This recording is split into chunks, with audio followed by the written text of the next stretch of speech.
Om Sahana Vavatu Sahanau Bhunaktu Sahaviryam Karavavahai Tejasvinavadhitamastu ma Vidvishavahai. Om Shanti Shanti Shanti. Om Purnamada Purnamidam Purnat Purnamudachyate Purnasya Purnamadaya Purnamevavashishyate. Om Shanti Shanti Shanti. Shruti Smriti Purananam Alayam Karunalayam Namami Bhagavat Padam Shankaram Lokashankaram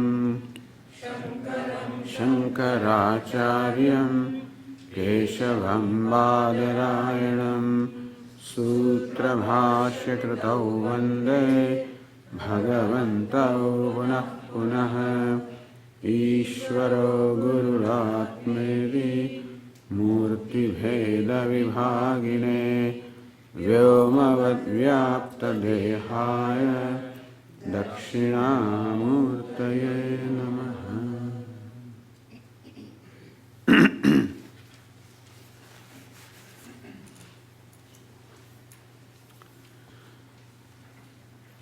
Freedom in relationship is what we are talking about. Understand that freedom is inside, meaning that freedom is our nature, and this is basically what we want in our life is freedom. Whether you call it the pleased self, you call it happiness, call it freedom, this is what we are seeking, and that is ourselves. So where does this relationship come in the picture? A relationship becomes a basis, an occasion to invoke the freedom which is within me. There is no freedom outside. Freedom is myself, call it within me for the moment. Why do we say within me? Because ordinarily I don't seem to experience freedom. I seem to experience more a bondage within myself, a sense of limitation, sometimes sadness, etc. And we are struggling in our life all the time to feeling free. All our activities are meant for experiencing freedom. Whether we know it or not, but ultimately we are using every experience. It may be an experience of sense gratification, experience of doing my duties, doing my work, experience of serving the community or a relationship, whatever an experience is. We are basically seeking to use every experience or every occasion for invoking the free self. We may not know, but this is what we are doing. Whatever I am doing is for the purpose of experiencing the pleased self or freedom. Inasmuch as freedom is my nature, so what we are seeking to do is to invoking our own self through every experience. Of all the various experiences that we go through, the relationship is an excellent experience which can enable us to invoke that free self. If an experience is pursued wisely, if that relationship is pursued wisely, then the relationship becomes an excellent occasion to invoke the free self.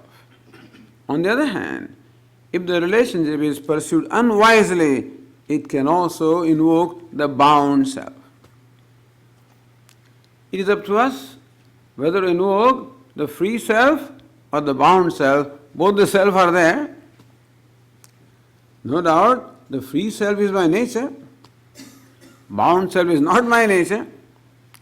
However, the so-called bondage of the nature of not being happy with myself, not being comfortable with myself, looking down upon myself, criticizing myself, putting myself down, this has become a habit because of ignorance.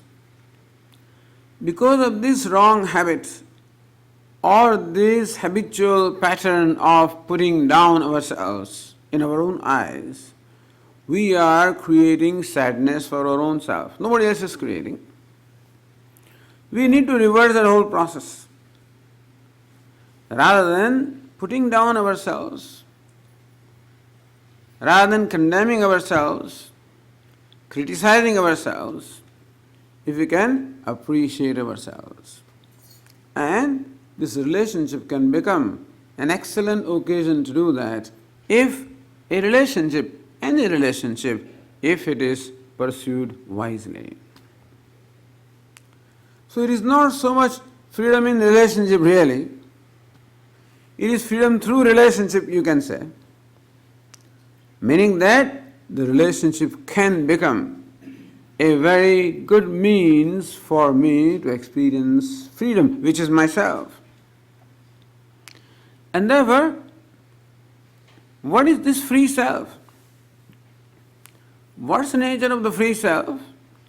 Brahman, of course, is the nature of free self, but in practical terms we can say that my nature is one, I am a compassionate being by nature. So this love, compassion, kindness, goodness is my true nature. And that is called the free self. Meaning that whenever I conduct myself on the basis of compassion, when I am a compassionate person, I am a free person. When I am a loving person, I am a free person. When I am a giving person, I am a free person. Therefore, how to experience that free person? By deliberately being a compassionate, kind, loving, giving person. If it doesn't happen right now, automatically, if a given situation does not invoke from me automatically a loving person, then a deliberately invoking for my own interest. By being compassionate person, I am not obliging anybody. I am obliging myself. And therefore, an intelligent person should use every occasion to invoke that compassionate, loving person for my own well-being, for my own mental health, for my own happiness and success. And therefore, I should reach out in every interaction, every moment I am interacting, every moment I am relating to someone or the other, or to something or the other. And if I remind myself that look, what I am seeking in my life is one thing, and that is freedom. And the free self is a compassionate self. This is how the free self is described in scriptures. While Lord Krishna describes a free person or a wise person, in what terms? That is why the description in 12th chapter is an excellent description, the very best. In my opinion, even more than Sthita Prajna and Gunatita and stuff like that, the description of the bhakta or the devotee, Adveshta Sarvabhus, something we can relate to. Adveshta Sarvabhutanam Maitraha Karunaha Evacha. The one who does not hate anybody. Now, this is spontaneous for that person. Meaning hatred doesn't arise in him, that's what it means. Even towards the person who hates him, towards that person also, hatred does not arise in him. Why is it so? Because he automatically discards what is mithya or what is apparent. That viveka, the discrimination between satyam and mithya, the true and the apparent, is very clear. Because he abides in the truth and therefore, it is spontaneous for that person to negate, this is called negation process in Vedanta. To negate what is mithya. Just as when we are watching a play, how we negate in our mind that costume which is mithya and appreciate the actor. So even though the eyes perceive a beggar or whatever, my mind perceives that actor. How that negation automatically takes place when there is knowledge. So since wise person is a wise person, therefore that negation takes place. That is the reason why. Whatever be the external behavior, he knows it is mithya. And therefore, he sees that person as nothing but a compassionate, kind, good person. That's how he sees everybody, because that's the fact. As we discussed it, the reason why I chose to continue with the Gita class yesterday, there was a choice, whether to continue with this discussion or with the Gita class. But I thought that those two verses of the Bhagavad Gita provided a very good basis for this discussion and any discussion. Where Lord Krishna says, Kshetrajñam chapimam viddhi sarva kshetreshu bharata. Hey Bharata, hey Arjuna, may you know me to be the self of all. Me means Narayana, Lord Krishna. Or whoever the Ishta Devata is. Well, Lord Krishna is embodiment of love and joy and compassion. So that is the self of all. Meaning everyone is a loving, compassionate, joyous person, free person. That is our nature. If you can treat everybody like that, that's it. You've done it. But that should be our attempt. Now, how can I treat that person like that? By invoking that person from me. So how can I invoke a loving person from somebody else? I want them to love me. So many complaints are there, rightly so, about the relationship. How can I, Swamiji, when I'm treated in a certain way consistently by the other person, how can I be kind? But as I said, the way to invoke, tough job, but the way to invoke the compassionate person from the other is by first invoking the compassionate person from myself. And this is the teaching. As Gandhiji said, you be the change that you want to see in the world. You want to see the person loving you, compassionate to you, you be the change. You become compassionate, you become loving.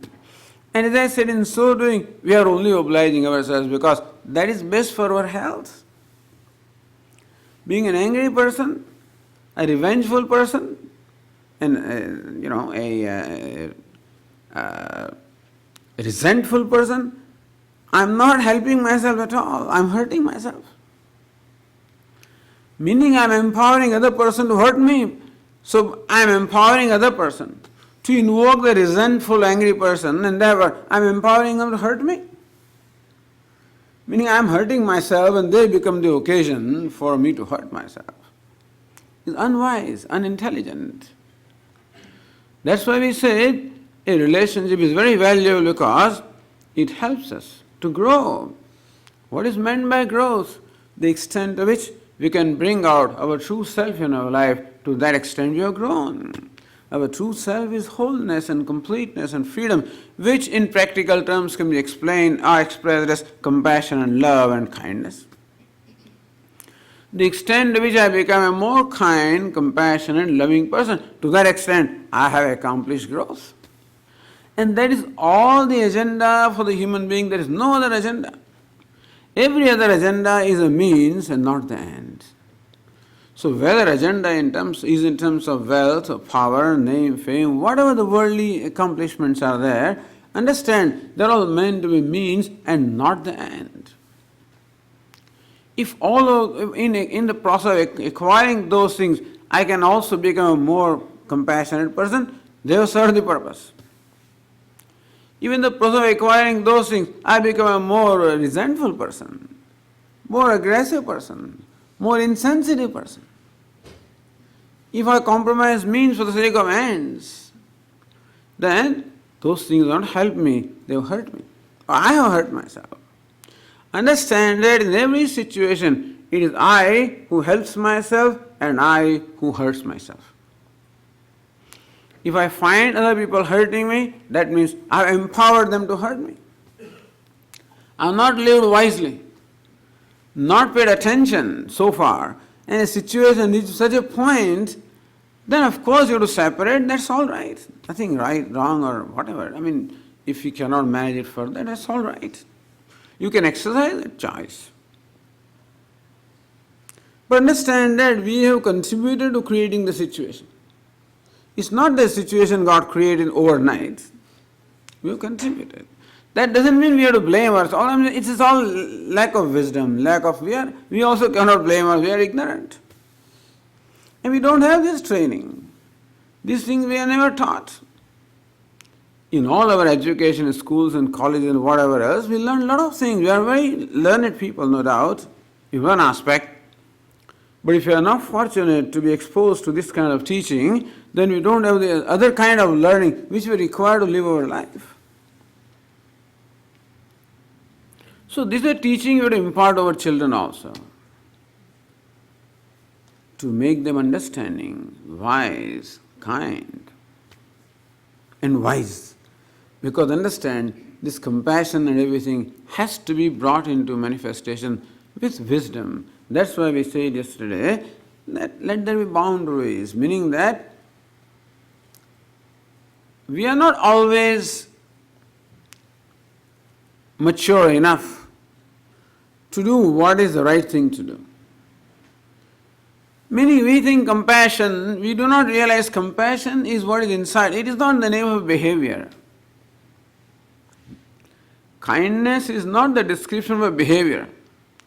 Compassion is not the description of a behavior. It is the description of my spirit, of my feeling inside. What is meant by compassion in a given situation requires to be interpreted. That is where wisdom is required. That's why we quoted yesterday Lord Krishna's example that if need be, he will kill that, he will destroy that demon. But that is his interpretation of what is meant by compassion in that situation. Now, it's a matter of opinion, but that is how the devotees, the acharyas of the bhakti, they do not say that Lord Krishna killed Putana. He released her.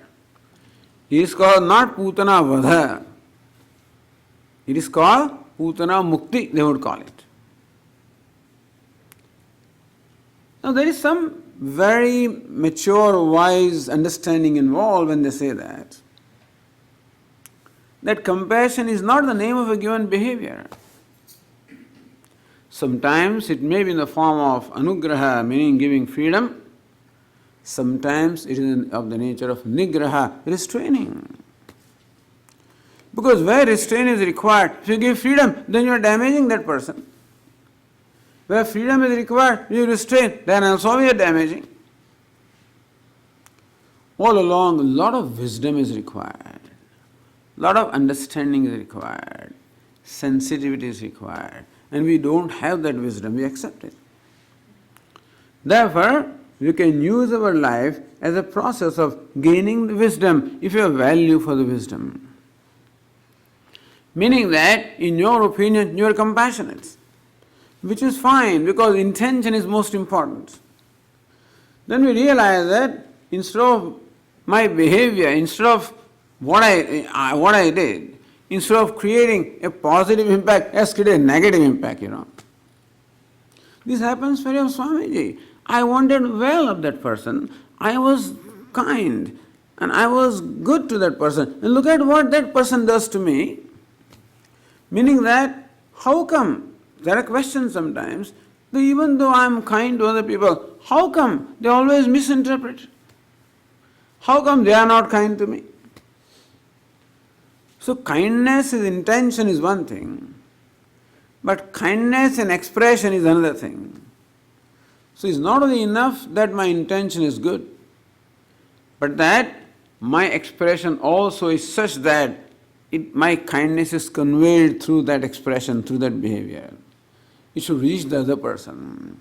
Everybody is not as perceptive and sensitive as we would like them to be. And therefore, people have their own way of interpreting what is meant by love. Even though you may be a loving person, and still, if our love is not expressed in a proper way with that person, our very love may be interpreted as opposite or different. Then we should learn that, okay, when I do this, this is what happens. Let me try something else. So it's a learning process. Wisdom we gain by learning. By observing, by being sensitive. Provided I care for that person, if I am sensitive to the feeling, then I realize that my doing this has not made that person happy, has made the person unhappy. Okay. I have value for making the person happy, so maybe I should do things differently. You don't understand, no? So we react. See what I am trying to do, what is your response? It's not that. As I said, even though I try to make that person happy, that person's perception, that person's understanding of what makes him or her happy is different from my perception. You understand this? People have different mindsets. People have different ways of interpreting. There are lots of different emotional problems, basically. Lots of emotional needs. It's a complex situation. Everybody is complex and we are complex. Usually we look at other people from our own standpoint. We take for granted other people are like us, which is a good ground to start with. But that is often not the case. And therefore, everybody is not like us. Meaning that what makes me happy may not make some other person happy. What makes me unhappy may not make another person unhappy. What I like, other person may not like. What I dislike, other person may not dislike. I cannot insist that what I like, other person should like. I did what I could do. What can I do? That's not enough. I have to observe. I like bitter gourd. This person doesn't like. Okay. Why don't you like this? Be kind. All right. Don't try to control. What does a person like? Likes okra? All right. I hate okra, so let there be compromise. One day okra, one day bitter gourd. So everybody, suffers equally.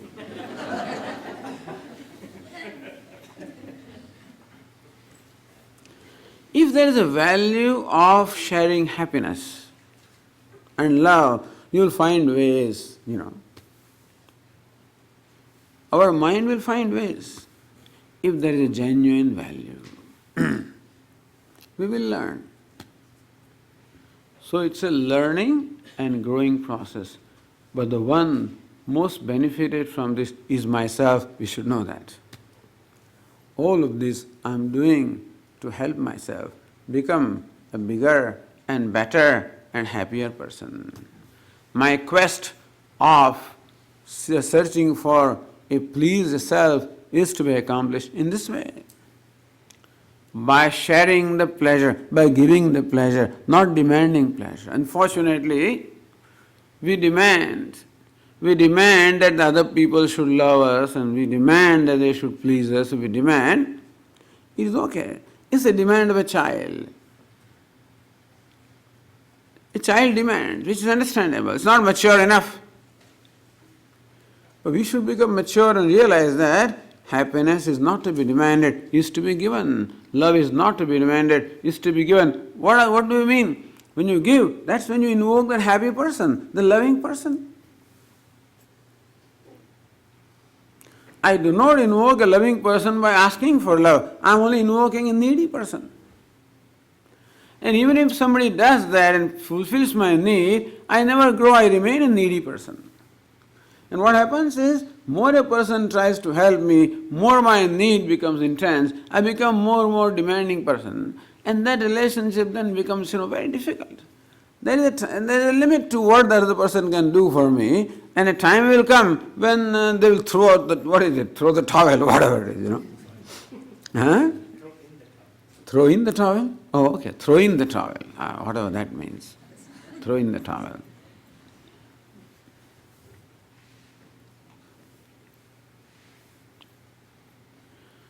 So in a relationship, as best as possible, let it not be a demanding relationship, let it be a giving relationship. If the other person does not cooperate, which also happens, because there are tremendous emotional problems. People do not respond with love because of that shows what an amount of emotional problem there are. What an amount of pain, what an amount of neediness is there that somehow our love does not reach there. May need a lot of patience. Sometimes cases are very difficult. Diseases are sometimes very difficult to treat. Not always easy. Some kinds of disease can be treated easily, some others are not. Some cancers are easy to treat, some are very aggressive, some are very tough. So every case is like that. Depends on whatever prarabdha is brought to us. But this is what prarabdha Ishvara has done to me. Ishvara has placed me in a given situation. I made a mistake, Swamiji. No, I have not made a mistake. Ishvara has placed you in this position. No, I had a choice. I made this choice. Doesn't matter. Ishvara wanted you to make that choice, and that is why you are in this position. So, okay, this is what Ishvara wants me. He has created this for my growth. And what best can I do? Swamiji, I am an insensitive person. So, to what extent we can become sensitive, to what extent we can be a giving person, to what extent we can make that person comfortable. Everybody just wants to feel that they are loved and accepted. That's a basic need everybody has. There is no other need. I want to be loved by you and accepted by you. Then alone I am comfortable with myself. And you want to be loved by me and accepted by me, then you are comfortable with yourself. So you have to find out what is that person's need in terms of love or acceptance. This applies to every relationship. But freedom in relationship means a relationship can become an occasion or a platform for us to invoke the free self from ourselves. Last night we concluded our discussion. At that end there was this talk about the parents and children. We made a remark that the role of parents is comparable to that of a gardener. How a gardener takes care of the plant. How a good gardener tends the plants, nurtures it, nourishes it, protects it, supports it. And that's what parents can do to the child. Although a child is quite different. It's a living plant. A plant does not react generally. Its reaction may be there, but it's too little, for us to feel. But here is a responding, reacting living being. A living being who is conscious of his own individuality and conscious of his own need of freedom and asserting the freedom also. You can say the role of parents is also like that of a sculptor. Sometimes the role of guru is compared to a sculptor. How a sculptor takes a rough stone and carves out a beautiful image from there. But the job of sculptor is somewhat simple because sculptor is dealing with a rock or a stone which does not react. Here on the other hand, a live stone or live rock which reacts. That makes it more challenging, tremendously challenging. So God has given a lot of gift to human being and given lots of challenges also. Every relationship is a challenge. To be parent is a great challenge. It's a great learning process. As I said, we should utilize every relationship as a process of learning and growing. And with children, it's a great challenge. In ideal relationship between parents and children, if the parents are selfless, totally devoted to children, with no personal agenda, when they are totally devoted to the agenda of the children, that was an ideal situation. Even then also, we must understand what the children's mind, how the children's mind is, where they are coming from, how their emotions are, how their needs are, and how to fulfill. Just a gardener should know what the need of a particular plant is. A given plant may need more sunshine, other plant may need less sunshine, something needs more water, something, it's whatever. Even fertilizers can be different, a coconut tree requires some kind of fertilizer and another tree may require a different kind of thing. Something requires salt, something requires whatever. All of this is to be known, which we don't know, of course. People just walk into parenthood without knowing anything. But fortunately now a lot of literature is available when we can equip ourselves with the understanding. But we have to understand the child, and understanding is very important. And we cannot take for granted that my child is similar to what I was when I was a child. It's natural for us to take for granted that children are like I was. We cannot take it for granted. That the relationship that I had with my parents, the kind of relationship my children should have with me, that also we cannot take for granted. Because these children are really, are growing in a different culture, different set of values. Every time, even in India also, our culture keeps changing. But here there is a vast difference between the Indian culture in which first generation grew up and this culture. What kind of conflicts children have, what kind of stresses they have, what kind of pressures they have. They also have pressures and stresses. They also have conflicts. They have this peer pressure. They all naturally have a need of being accepted by their peer, and they have to conform to whatever the peers, whatever those conventions are. At home there may be different kind of conventions, again, where the children are required to conform to. Sometimes what the parents expect is quite different from what the peers or what the outside world expects. That's why a lot of conflicts could be created in children, just being sensitive.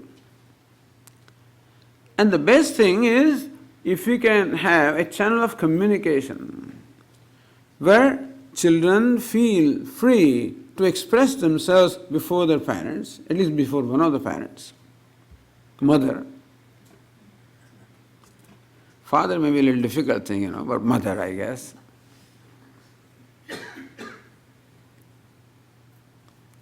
Then at least we know what's going on in their mind, what their difficulties are, and thus we can sympathize with that, and then accordingly we can interact with them. So in every relationship, understanding the person with whom I am relating is very, very important. That is what will decide the interpretation of a value. What compassion means in a given situation will depend upon what I am relating to, the one I am relating to, because compassion for one is different from compassion for someone else. What is meant by compassion is responding to the need of the other person. That's when the Vedic culture with the concept of duty. Everything is bound by duty. So parents have the duty towards children. What is meant by duty is parents respond to the needs of the children. My duty towards my parents means I respond to the needs of my parents. For parents who respond to the needs of the children, they should know what those needs are. For that, there are some basic rules, but then communication, because every child is a unique thing. And so communication is very important. Play with them, talk to them, have fun with them, make them comfortable with you, so that they feel free to say what's going on in their mind. That children do when they're young. They say all kinds of things.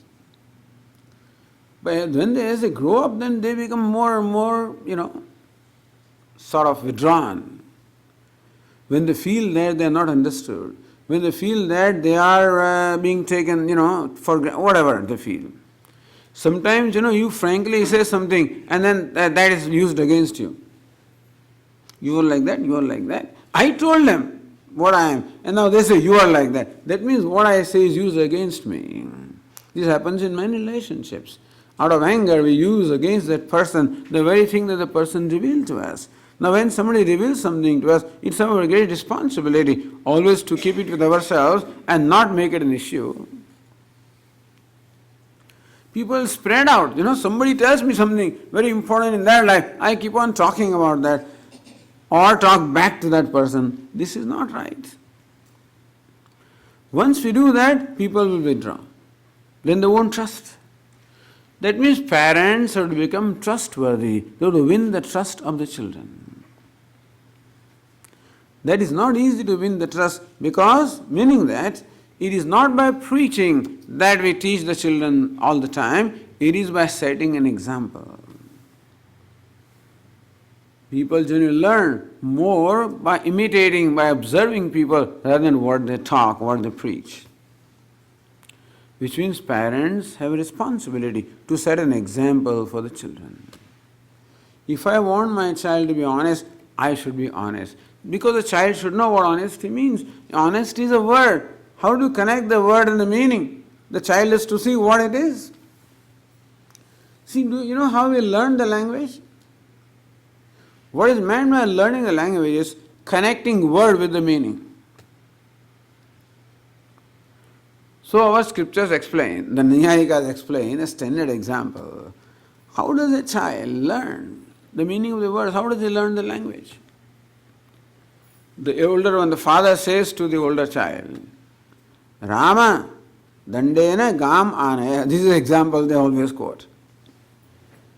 Father says to the son, hey Rama, bring the cow with the help of a stick. So child hears these words. Now he knows who Rama is. He goes and brings some animal. Oh, this is called a cow. So that's how what is brought, anayanam. So that act of bringing, oh, this is called act of bringing. Anaya. Gam anaya. Bring the cow. Hey, this animal is called cow. Dandena anaya. This is called danda or a stick. So this is how we learn by observing. Our learning comes by observing what a word and the meaning is. So when I say you should be honest, how will the child know what honesty means? When we demonstrate, then the child knows this is called honesty. This is called truthfulness. This is called love. This is called kindness. Because these are words. How do you connect them? We have to demonstrate what the meaning of those words is in our life, then they learn. Thus parents have to become role models for the children. This is ideal. No parent is ideal. I don't think there is any parent in the world who has been ideal like that. So I'm not saying that you make a demand upon yourself to be an ideal parent and bash yourself for not being one. At the same time, meaning we don't want to create a complex in parents also. What I'm saying is what is called for. What we have walked into when we become parents. Total selflessness is expected from parents, which is impossible. But that's what it is, because a child's needs are infinite. It is full-time, it's a full-time job. To raise a child is a full-time. Full-time is not enough actually. It's a 24-hour job. 24 hours are not enough to fulfill the needs. Meaning that the parents should become parents, and particularly mother should remain mother. She is no more than anything else. She has to give up the fact that she is a woman or a wife or whatever. Because not possible, but this is what is expected. Now this mother, poor mother, is a woman also. And therefore she has her own needs, emotional needs of her own pleasures. She needs to go to movies. She needs to go to friends. She needs to do all kinds of things. She needs that. Then the child comes in the way. So you put in the babysitter, you do this, you manipulate the child one way or the other for your convenience because it comes in your way. So even babysitter is a manipulation. What else is it? Anything. Put him to, and so you want to go to movie in the evenings, and you want the child to sleep in the evening so that it does not disturb while you are in the movie. You have to take the child with you. So mother will not allow the child to sleep in the afternoon. So they will fall asleep in the evening when they are watching the movie. Just a typical example. You may need to do that. That's okay. All I'm saying is that we should know what we are doing. We should know if we are manipulating. And I tell you, children know when they are manipulating. We think that he doesn't understand anything, but they do in their own way. They understand they are manipulated. They understand they are cheated. We make a promise or make a commitment and then forget about it and make him forget about it. They don't forget. You told me you'll bring toy, you told me you'll bring candy, you'll give me this, and then when we don't give. Typical example, the uncle is visiting in the family. Uncles are always very friendly with children. These are nephews and nieces. So children always play with them, want to go out with them. And uncles take them. Because they say they don't have any responsibility. So they can afford. They play. They're younger also. So nobody is leaving. Today he is going away to Bombay. So now as usual child wants to go with the uncle. Says, no, he's just going out for shopping, he'll come back. So child waits for the uncle to come. That fellow is gone. Then he feels, that look, I've been cheated. Just small things, little things. But for our convenience, how we employ convenient means. When you cannot control the child, you threaten him. Baba will come. Baba means, Baba means a sadhu. He'll come. Because there were kind of sadhus in India. Were all with ashes on their body. With all kinds of things, and they come and they're frightened, we used to get frightened. Children used to get frightened looking at them. And there are always stories that they always throw some ashes and, the children are in trance and they're kidnapped and stuff. The kind of stories are always there.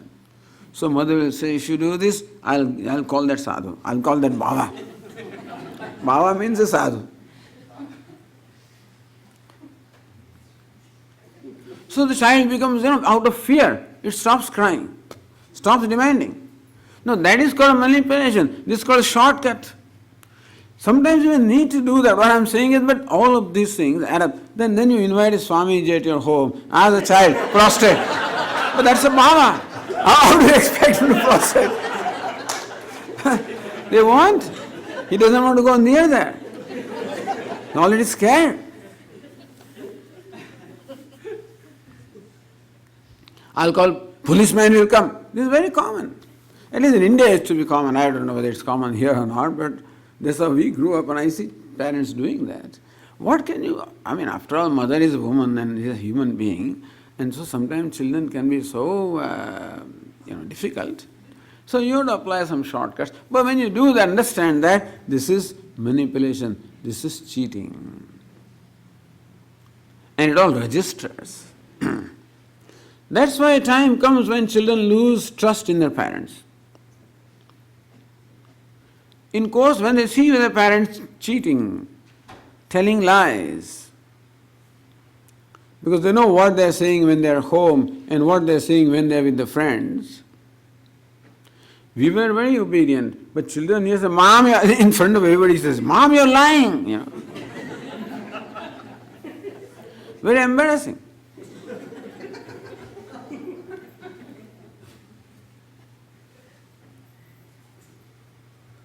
So we should not lie in front of children, but you should not lie.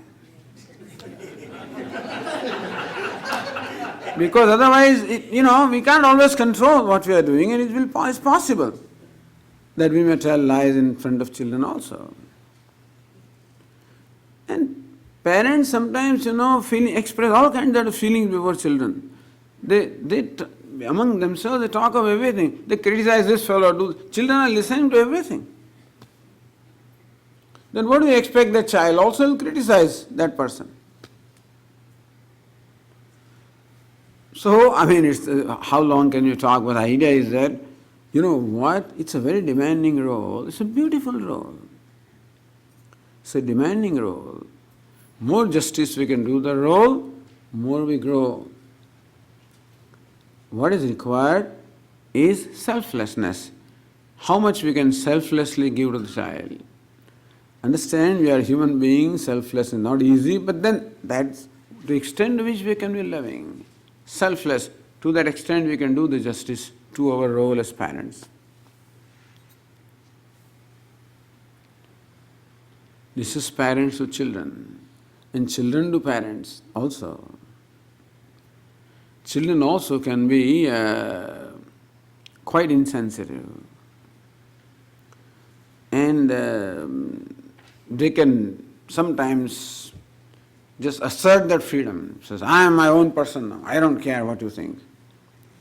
Sometimes children say to the parent, that's your problem, that's not my problem, I don't care, I'll do this. Now this is being told to you in as much as you are children to your parents also. But understand, I cannot say that I am free. Nobody is free. Nobody has freedom to do what they want, because what I do affects other people. What I do affects my parents. Swami, they don't understand. Maybe they don't understand. Maybe they are illiterate. Maybe they are not wise. So what? But they are human beings anyway. When parents brought me up, they invested a lot of, it's not easy, you know what it is to be parents. And in India it would be even more demanding because there are no help available, there are no babysitters and stuff like that there. And how children are so demanding. They used to tell me, you know, you don't understand. Every night at 3 o'clock you used to wake up, do you remember that? You were crying and you demanded this and that. How? I don't remember anything.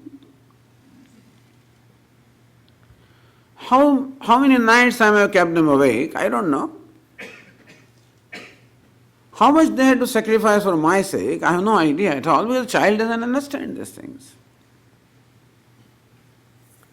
And then when we assert our freedom and say, do what you want to do, that means we are so insensitive. So children also have responsibility towards the parents, to take care of the parents. When children are growing, they are receivers, parents are givers. When parents grow old, they become receivers, children should become givers. But here, everybody is on their own. Parents are living in some corner. This poor mother is alone. She is struggling with her life. She can barely make her, she can barely support herself. And the child is an IT professional. He earns a couple of $100,000 a year.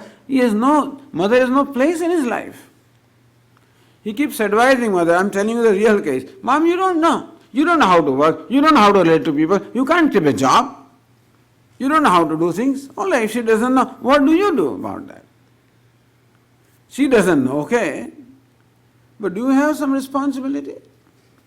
You are making this much amount of money. Why do you want your mother to work in the first place? Why didn't you take care of her? People have to work here until they are 65, 66, 70, whatever, because the health insurance is not there, this is not there, that is not there. Children are so absorbed in their own life, they are so overburdened by their own emotional problems, so centered on themselves, that when parents don't have place in their life, what to talk of anybody else? Very selfish, very self-centered. It is very painful to see that here is mother, she is suffering from fever and she cannot get up in the morning, and this child wakes up at 11 o'clock and then gets ready, takes shower, takes breakfast at 12 o'clock. Bye, mom. Look at your mom, she's sick. Bye-bye, because she has other appointments to keep, the daughter. So, I've seen this. What an amount of insensitivity. It doesn't matter how the parents are. Swamiji parents, they're very difficult parents. You don't know. Very demanding parents. Whatever they are, that's what you were when you were a child. Oh, they don't remember Swamiji, they can't remember anything, the parents. You also did not remember when you were young. They need to be given medicine or reminded all the time, but they had to do that to you. We forget what all they did for us. Everything that, they are demanding now, requiring, is what we require. And they very gladly and lovingly fulfill all our needs. What business do you have to complain that my parents are like this and like that? You may not live with them if they are difficult. Sometimes parents are difficult also because they have not the maturity. Being a parent requires maturity, and in an extended family like that in India, the leader of the family should have greater maturity. The grandfather is the leader the father-in-law or the father who is the leader of the family must have maturity. The mother-in-law or mother should have the maturity and selflessness and security. When they don't have, their insecurities they thrust upon their children and mother, daughter-in-law, and all kinds of conflicts are there. So sometimes parents are also difficult because they are not mature. And they do create a lot of problems for their children. And it may be necessary that you have to create a distance and live separately, that is okay. But don't put them in these old people's home and stuff like that. Take care of them wherever they are, from a distance. Sometimes living together may not be easy. In which case, you can live separately without fighting, without hurting them, but at the same time, take care of them. So children also have responsibility. As I said, nobody is independent in this world. We are all interrelated. So what I do affects many. What I say also affects many others, and I should be sensitive to that. Nobody is free. You are free as Brahman, but you are not free otherwise. Wise person who is not free. He also depends upon the society for feeding him. Bhikshan, bhavati bhikshan, he also has to, for half an hour, has to go out and beg bhiksha. So that kind of interdependence always remains. All we can do is to make our requirements minimum so that our dependence also is minimum. But in spite of minimum requirements, you are still going to be dependent. And therefore, that way nobody can be free. And we don't even ask for that kind of freedom also. Freedom is nothing but emotional freedom. That's what we are talking about. As best as possible, a non-demanding relationship, a giving relationship. That is where there is freedom in relationship. Only when the relationship is based on giving, there cannot be freedom when the relationship is based on demanding. But nobody knows this. When we enter into a relationship, we don't know all these things. And it starts with making demands, and in no time, the whole thing becomes beyond repair. Sometimes we are so unintelligent, so immature, so thoughtless that we don't know what we are doing. In no time, the whole situation becomes beyond repairs. Then we say we have to create a distance. Okay. But that did not happen in one day. We also had something to contribute in creating that situation. So human being has a privilege of relationship. That's only human being has. There's no relationship in other dogs and cats. A mother dog knows that this is my child up to a certain point. Then they forget, then that relationship is gone.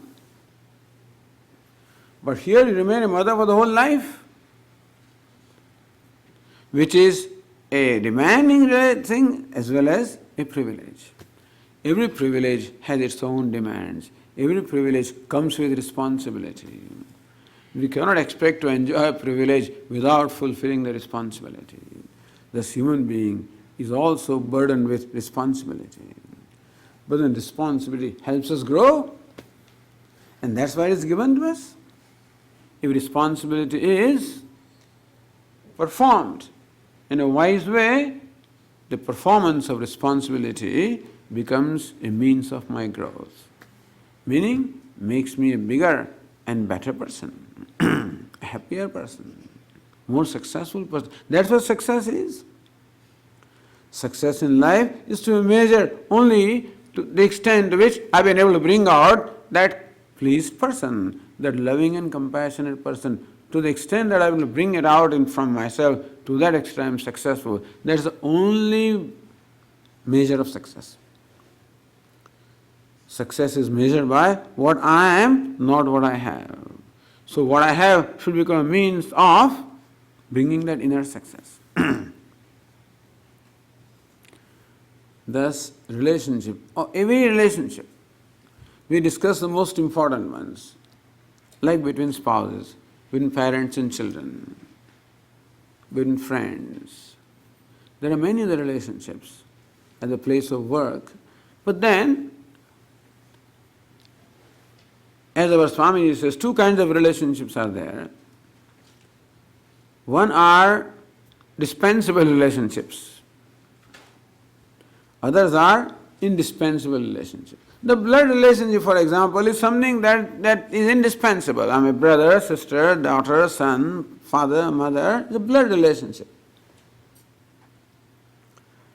Others are incidental, like my colleagues, my boss, my subordinate. All of these are possible that I can dispense with them if it doesn't work.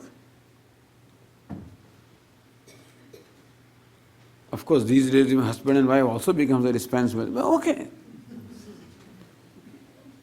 You may dispense off with it if it is, But usually that relationship is never totally dispensed off because something always remains.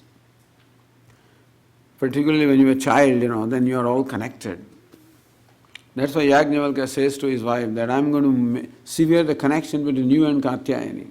Because both of you are my wife and therefore you are connected that way. Now I am leaving and dividing wealth between the two of you. So you're independent and therefore there is no connection between you. You need not keep it. But when there is something common, we are remain connected for the whole life.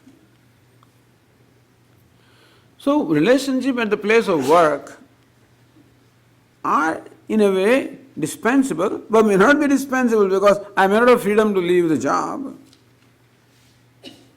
In which case those also have to be maturely maintained. There are difficult bosses, there are difficult colleagues, all kinds of politics is going on. All kinds of maneuvering is going on. The life is a tough job. It's not easy to work in the world because you have to defend yourself.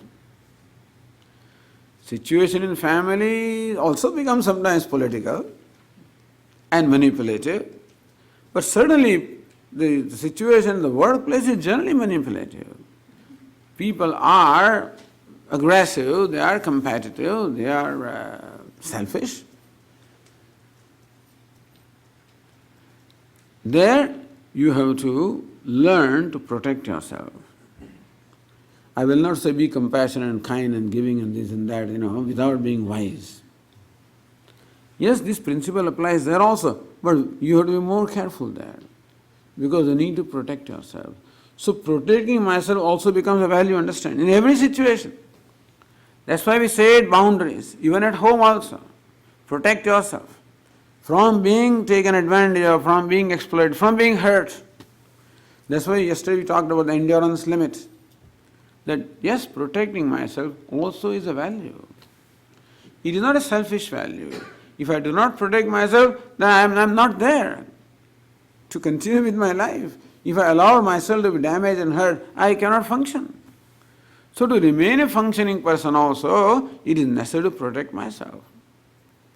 But then need is much greater when we are out in the world because the jungle law these days. Trust is a basic element of relationship, but then outside world is very difficult to trust. That does not mean you should not trust, but we should be cautious, that's all I am saying. You trust and then see whether the person is trustworthy or not. Be sensitive, be observant. with the boss, with the colleagues, with the professional people, with your suppliers, with your buyers, with your customers, everywhere. Everybody is for their own self. Everybody is always seeking to get pound of flesh from everything. And so, one has to be not aggressive. We don't want to hurt them. At the same time, you also do not want to be hurt. So non-violence is not deliberately hurting anybody. We don't want to manipulate others. We do not want to hurt them. We don't want to trample upon their rights. At the same time, we have to protect our own rights also. So this is what we have to sort of take into account when we are working with people with whom we have dispensable, because we can be dispensed off, The thing is, just I can dispense off with them, they can also dispense off with me. If not, it's a relationship of convenience. It's not a relationship so much of love, it's more a relationship of convenience. We have some common goal of making profit or whatever, and that is the basis of a relationship. So recognize what's the basis of the relationship is. Every relationship has a basis. So in the place of work, the relationship may be, what's the basis? That we are here for a common goal. What's the goal or what's the cause of making profit? But internally everybody is, even though outwardly we take beer together, they drink together, inwardly they are competing. That's what it is. There is no complaint. This is what it is. There is a jungle law. And therefore, you are out there. There are predators everywhere. That hospital can take away the practice of a doctor. Now, I didn't know these kind of things also happen. We thought that being a physician means nothing is secure. You have to be always watchful. A hospital is not secure, it can be taken away by another hospital. A business is not secure, it can be taken away by another business. People are just waiting, like hawks. So Pfizer took over Wyeth, the whole big company is taken over. They're waiting for how the stock prices go down, how the market capitalization becomes low, what products they have, what profit we can get, what is it, strike at the right time. Swami, 20,000 people are going to be laid off. What does it matter to Pfizer? Doesn't matter. All matters is money, profit. That's all. There is no sentimentality, nothing there. This is a very cruel and very selfish world. More progress we are making economically and technologically, more selfish we are becoming, more insecure we are becoming, more aggressive we are becoming. And so life is becoming more difficult. Although it's becoming more prosperous, all right, but that prosperity is at a cost. So when we were working number of years ago, things were much easier. These days are much more difficult. You are more prosperous than what we were, of course. And good, bless you all. But at the same time, it's a demand, everything has its own demands. So we are out there. We don't have to be afraid. I'm not saying that be scared or be afraid. Just be on the lookout. How the animals in the forest, they're all looking. You look at the birds also, always looking around for the safety. They know that they can be attacked any time, and therefore they watch out. I'm not saying be scared or be afraid or be fearful. Just be alert. All of this you know more than I do anyway, and so I don't think I have to say much about your relationship in the professional world. You know those people more than I do, because we intimately work with them. My knowledge is rather old. That time the culture was somewhat different. Now the culture is different. I know only from the stories that are here, but this is what it is. Anyway, we'll continue in our next class. Om Purnamada Purnamidam Purnat Purnamudachyate Purnasya Purnamadaya Purnameva Vashishyate.